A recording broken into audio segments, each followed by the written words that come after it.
s'exercer à la miséricorde. L'homme miséricordieux fait du bien à soi-même, cette affirmation se trouve dans la Bible, Proverbe. Allant Luc a parlé, dans un langage plus contemporain, de la plus-value du bien, celui qui aide les autres s'aide aussi lui-même. Le contraire est également vrai, qui traite mal les autres se fait du mal à lui-même. Lorsque je m'emporte contre quelqu'un, je me blesse par la même occasion. Au fond, je cherche à recouvrir de mes cris la part de tendresse enfouie au plus profond de moi.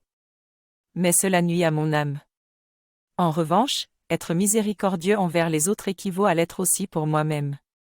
Cela veut dire ouvrir mon cœur aux pauvres, à l'orphelin, aux malheureux que je porte en moi. Je connais aussi des personnes qui, tout en étant miséricordieuses envers les autres, sont dures et exigeantes envers elles-mêmes. Pour elles, la miséricorde ne vient pas vraiment du cœur, elle naît de leur volonté. Leurs marques de miséricorde ne sont pas reçues par les destinataires comme de la compassion, mais plutôt comme source de culpabilité et de mauvaise conscience. Face à ce genre de compassion, je ne peux me sentir bien. Je ne peux la trouver bénéfique que si son auteur se montre miséricordieux avec lui-même. Alors, la miséricorde sera réciproque, elle sera bénéfique autant pour son auteur que pour moi. Nos deux cœurs cesseront d'être dans le jugement et l'exigence pour entrer dans l'ouverture et la miséricorde.